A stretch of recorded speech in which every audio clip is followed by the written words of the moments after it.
and I'm talking about Bruce and Matt Petros of Petros Guitars. These guys make really stunning, jaw-droppingly beautiful instruments, both in aesthetic and in tone, both in sight and in tone. I liked your first one. You get the idea. Aesthetic and in tone. Okay, yeah. Visually, stunning. Sonically, mind-blowing. Really, truly amazing instruments. A lot of their instruments feature kind of like a Celtic theme. I've seen some more plainer instruments from them as well, but it seems like they're definitely going that Celtic direction. And I think there's a reason for that here in a second, and I'll shed some light on that. But I have a little bit of a story with Petros Guitars. And when I was working in Chicago, I feel like every story starts with when I was working in Chicago. Yeah. I was working with a fella named Dale Petrsohn. Awesome. Really, truly awesome fingerstyle player. Just a fantastic player who showed me a lot when I was first getting going. But he had a Petros guitar, and this thing looked, I mean, it was played in. The lacquer was all checked. The neck was super smooth, super comfortable. But the voice on this guitar was so rich and so lush, it will forever be burned in my memory. And it was a Petros guitar. It was a fingerstyle model. I believe it was a 12-fret fingerstyle model.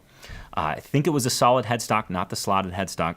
Nonetheless, the sonic impact that it had on me was absolutely huge. So that was my first introduction to Petros guitars. Then I go looking at the site, and I'm like, okay, wow, they offer a ton of different models.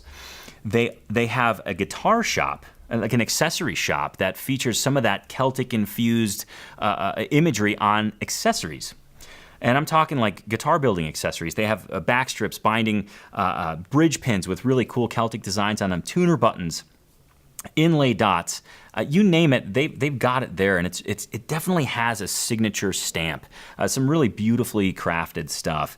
And on top of that, Bruce and Matt have developed this flexible purfling, and purfling is the kind of think of herringbone trim on a guitar. That's what I'm talking about when I'm in terms of purfling, where this purfling actually just flexes around curves instead of having to actually heat bend it. It's really cool stuff. I've seen a couple of videos out there. Nothing that really goes into too much detail, but at least shows that it flexes. It's really stunning stuff, and you can go on their shop and learn more about that as well. And again, that's at Petros Guitars. But what would be me talking about guitars if you couldn't hear it? So I found a really cool clip of a Petros Tunnel 13 guitar, very special edition guitar being played, and I want you to hear that. So let's have a listen right now.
Tunnel 13 guitar, one example of some of the incredible work that they are capable of. Again, they're out of Kaukauna, Wisconsin, and you can find a link to their website, their shop, the whole deal at acoustictuesdayshow.com in the show notes.